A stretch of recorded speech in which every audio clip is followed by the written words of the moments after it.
नमस्कार। आज के इस वीडियो में दैनिक जागरण के संपादकीय से 436 शब्दों के डिक्टेशन को हम लोग लेने वाले हैं। लेकिन अगर आपको ये नहीं पता है कि इन 436 शब्दों की आउटलाइंस क्या होंगी, तो आप हमारे शॉर्ट हैंड टीम ऐप को प्ले स्टोर से डाउनलोड कर सकते हैं। ऐप पर इस पूरे आर्टिकल को शॉर्ट हैंड यानी संकेत लिपि में आपको ट्रांसलेट करके दिया जाता है। और अगर आपको इस डिक्टेशन के पीडीएफ की ज़रूरत है तो पीडीएफ भी आपको ऐप पर ही मिलेगा। लिंक इसी वीडियो के ठीक नीचे डिस्क्रिप्शन बॉक्स में आपको ऐप का मिल जाएगा। इस डिक्टेशन को हम 3 अलग अलग स्पीड में लेंगे। पहली बार में 70 की स्पीड में, दूसरी बार में 80 की स्पीड में, तो तीसरी और आखिरी बार में इसी डिक्टेशन को हम लोग 90 की स्पीड में लेने वाले हैं। तो 70 की स्पीड में आपका डिक्टेशन स्टार्ट होगा 5 सेकंड के बाद। तब तक के लिए आप रेडी रहें।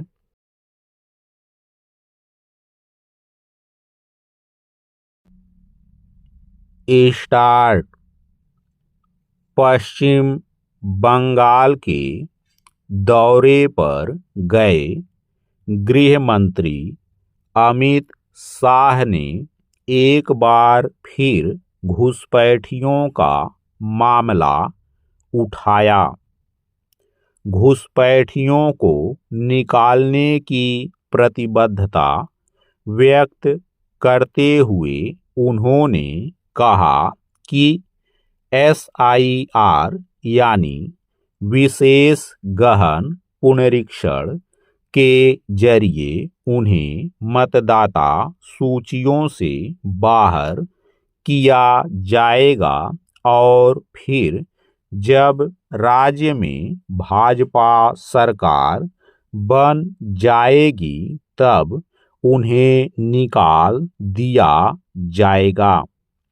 यह ठीक है कि बंगाल में SIR की प्रक्रिया शुरू होते ही अनेक बांग्लादेशी अपने खिलाफ कार्रवाई होने से आशंकित होकर अपने देश लौट गए थे। लेकिन इसमें संदेह है कि SIR के माध्यम से उन सब की सही तरह पहचान हो पा रही है। इसी कारण ऐसे प्रश्न उठ रहे हैं कि जिन राज्यों में SIR की प्रक्रिया जारी है वहाँ कितने घुसपैठियों की पहचान हो सकी।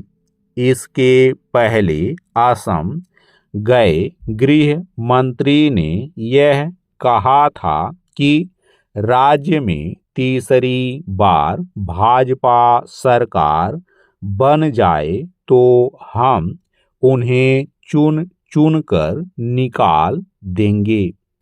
अच्छा हो कि यह समझा जाए कि घुसपैठियों की पहचान करने और उन्हें निकालने के लिए किसी ठोस एवं प्रभावी प्रक्रिया की आवश्यकता है।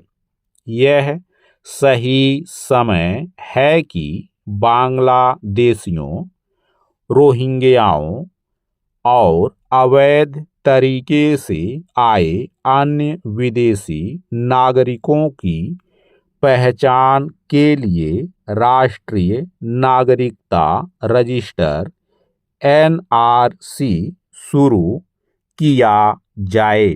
ऐसे किसी उपाय के जरिए ही उन्हें देश से बाहर करने में सफलता मिलेगी। इस उपाय को वैधानिक स्वरूप दिया जाना आवश्यक है ताकि कोई राजनीतिक दल किसी तरह का अड़ंगा न लगा सके। पैरा। अतीत में NRC लाने की चर्चा तो हुई लेकिन उसे शुरू नहीं किया जा सका। अब इसमें देर नहीं की जानी चाहिए क्योंकि बंगाल और पूर्वोत्तर के राज्यों से घुसपैठ करने वाले बांग्लादेशी और रोहिंग्या पूरे देश में बसते जा रहे हैं। स्थिति यह है कि तमिलनाडु, गुजरात और जम्मू तक में उनकी उपस्थिति देखी जा सकती है। वे राशन कार्ड, आधार कार्ड आदि भी हासिल कर ले रहे हैं और फिर उनके आधार पर मतदाता पहचान पत्र से लैस हो जा रहे हैं। ऐसा करके वे भारतीय नागरिक बन जा रहे हैं। यह स्थिति राष्ट्रीय सुरक्षा को खतरे में डालने वाली है। इसकी अनदेखी न की जाए कि असम और बंगाल के कई निर्वाचन क्षेत्रों में छल छद्म से मतदाता बन गए घुसपैठिए चुनाव परिणामों को प्रभावित करने की स्थिति में आ गए हैं। घुसपैठियों की पहचान करने और उन्हें निकालने के काम को इसलिए प्राथमिकता देनी चाहिए क्योंकि कई राजनीतिक दल उन्हें अपना वोट बैंक बनाने को तत्पर रहते हैं।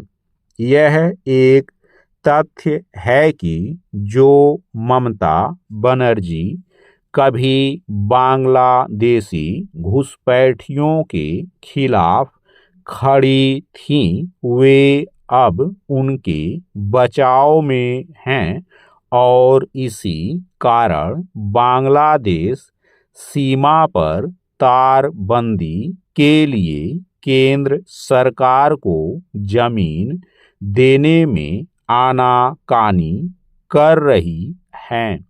स्टॉप।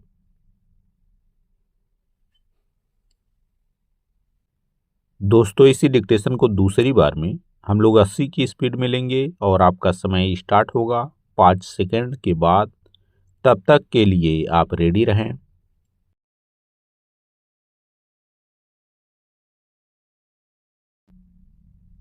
स्टार्ट। पश्चिम बंगाल के दौरे पर गए गृह मंत्री अमित शाह ने एक बार फिर घुसपैठियों का मामला उठाया। घुसपैठियों को निकालने की प्रतिबद्धता व्यक्त करते हुए उन्होंने कहा कि SIR यानी विशेष गहन पुनरीक्षण के जरिए उन्हें मतदाता सूचियों से बाहर किया जाएगा और फिर जब राज्य में भाजपा सरकार बन जाएगी तब उन्हें निकाल दिया जाएगा। यह ठीक है कि बंगाल में SIR की प्रक्रिया शुरू होते ही अनेक बांग्लादेशी अपने खिलाफ कार्रवाई होने से आशंकित होकर अपने देश लौट गए थे, लेकिन इसमें संदेह है कि SIR के माध्यम से उन सब की सही तरह पहचान हो पा रही है। इसी कारण ऐसे प्रश्न उठ रहे हैं कि जिन राज्यों में SIR की प्रक्रिया जारी है वहां कितने घुसपैठियों की पहचान हो सकी। इसके पहले असम गए गृह मंत्री ने यह कहा था कि राज्य में तीसरी बार भाजपा सरकार बन जाए तो हम उन्हें चुन चुन कर निकाल देंगे। अच्छा हो कि यह समझा जाए कि घुसपैठियों की पहचान करने और उन्हें निकालने के लिए किसी ठोस एवं प्रभावी प्रक्रिया की आवश्यकता है। यह सही समय है कि बांग्लादेशियों, रोहिंग्याओं और अवैध तरीके से आए अन्य विदेशी नागरिकों की पहचान के लिए राष्ट्रीय नागरिकता रजिस्टर एनआरसी शुरू किया जाए। ऐसे किसी उपाय के जरिए ही उन्हें देश से बाहर करने में सफलता मिलेगी। इस उपाय को वैधानिक स्वरूप दिया जाना आवश्यक है ताकि कोई राजनीतिक दल किसी तरह का अड़ंगा न लगा सके। पैरा अतीत में एनआरसी लाने की चर्चा तो हुई लेकिन उसे शुरू नहीं किया जा सका। अब इसमें देर नहीं की जानी चाहिए क्योंकि बंगाल और पूर्वोत्तर के राज्यों से घुसपैठ करने वाले बांग्लादेशी और रोहिंग्या पूरे देश में बसते जा रहे हैं। स्थिति यह है कि तमिलनाडु, गुजरात और जम्मू तक में उनकी उपस्थिति देखी जा सकती है। वे राशन कार्ड, आधार कार्ड आदि भी हासिल कर ले रहे हैं और फिर उनके आधार पर मतदाता पहचान पत्र से लैस हो जा रहे हैं। ऐसा करके वे भारतीय नागरिक बन जा रहे हैं। यह स्थिति राष्ट्रीय सुरक्षा को खतरे में डालने वाली है। इसकी अनदेखी न की जाए कि असम और बंगाल के कई निर्वाचन क्षेत्रों में छल छद्म से मतदाता बन गए घुसपैठिए चुनाव परिणामों को प्रभावित करने की स्थिति में आ गए हैं। घुसपैठियों की पहचान करने और उन्हें निकालने के काम को इसलिए प्राथमिकता देनी चाहिए क्योंकि कई राजनीतिक दल उन्हें अपना वोट बैंक बनाने को तत्पर रहते हैं। यह एक तथ्य है कि जो ममता बनर्जी कभी बांग्लादेशी घुसपैठियों के खिलाफ खड़ी थीं, वे अब उनके बचाव में हैं और इसी कारण बांग्लादेश सीमा पर तारबंदी के लिए केंद्र सरकार को जमीन देने में आनाकानी कर रही हैं। स्टॉप। दोस्तों, इसी डिक्टेशन को तीसरी और आखिरी बार में हम लोग 90 की स्पीड में लेंगे और आपका समय स्टार्ट होगा 5 सेकंड के बाद। तब तक के लिए आप रेडी रहें।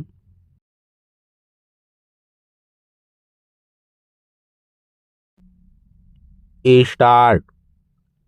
पश्चिम बंगाल के दौरे पर गए गृह मंत्री अमित शाह ने एक बार फिर घुसपैठियों का मामला उठाया। घुसपैठियों को निकालने की प्रतिबद्धता व्यक्त करते हुए उन्होंने कहा कि एसआईआर यानी विशेष गहन पुनरीक्षण के जरिए उन्हें मतदाता सूचियों से बाहर किया जाएगा और फिर जब राज्य में भाजपा सरकार बन जाएगी तब उन्हें निकाल दिया जाएगा। यह ठीक है कि बंगाल में SIR की प्रक्रिया शुरू होते ही अनेक बांग्लादेशी अपने खिलाफ कार्रवाई होने से आशंकित होकर अपने देश लौट गए थे, लेकिन इसमें संदेह है कि SIR के माध्यम से उन सबकी सही तरह पहचान हो पा रही है। इसी कारण ऐसे प्रश्न उठ रहे हैं कि जिन राज्यों में SIR की प्रक्रिया जारी है वहां कितने घुसपैठियों की पहचान हो सकी। इसके पहले असम गए गृह मंत्री ने यह कहा था कि राज्य में तीसरी बार भाजपा सरकार बन जाए तो हम उन्हें चुन चुन कर निकाल देंगे। अच्छा हो कि यह समझा जाए कि घुसपैठियों की पहचान करने और उन्हें निकालने के लिए किसी ठोस एवं प्रभावी प्रक्रिया की आवश्यकता है। यह सही समय है कि बांग्लादेशियों, रोहिंग्याओं और अवैध तरीके से आए अन्य विदेशी नागरिकों की पहचान के लिए राष्ट्रीय नागरिकता रजिस्टर NRC शुरू किया जाए। ऐसे किसी उपाय के जरिए ही उन्हें देश से बाहर करने में सफलता मिलेगी। इस उपाय को वैधानिक स्वरूप दिया जाना आवश्यक है ताकि कोई राजनीतिक दल किसी तरह का अड़ंगा न लगा सके। पैरा अतीत में NRC लाने की चर्चा तो हुई लेकिन उसे शुरू नहीं किया जा सका। अब इसमें देर नहीं की जानी चाहिए क्योंकि बंगाल और पूर्वोत्तर के राज्यों से घुसपैठ करने वाले बांग्लादेशी और रोहिंग्या पूरे देश में बसते जा रहे हैं। स्थिति यह है कि तमिलनाडु, गुजरात और जम्मू तक में उनकी उपस्थिति देखी जा सकती है। वे राशन कार्ड, आधार कार्ड आदि भी हासिल कर ले रहे हैं और फिर उनके आधार पर मतदाता पहचान पत्र से लैस हो जा रहे हैं। ऐसा करके वे भारतीय नागरिक बन जा रहे हैं। यह स्थिति राष्ट्रीय सुरक्षा को खतरे में डालने वाली है। इसकी अनदेखी न की जाए कि असम और बंगाल के कई निर्वाचन क्षेत्रों में छल छद्म से मतदाता बन गए घुसपैठिए चुनाव परिणामों को प्रभावित करने की स्थिति में आ गए हैं। घुसपैठियों की पहचान करने और उन्हें निकालने के काम को इसलिए प्राथमिकता देनी चाहिए क्योंकि कई राजनीतिक दल उन्हें अपना वोट बैंक बनाने को तत्पर रहते हैं। यह एक तथ्य है कि जो ममता बनर्जी कभी बांग्लादेशी घुसपैठियों के खिलाफ खड़ी थीं वे अब उनके बचाव में हैं और इसी कारण बांग्लादेश सीमा पर तारबंदी के लिए केंद्र सरकार को जमीन देने में आनाकानी कर रही हैं। स्टॉप।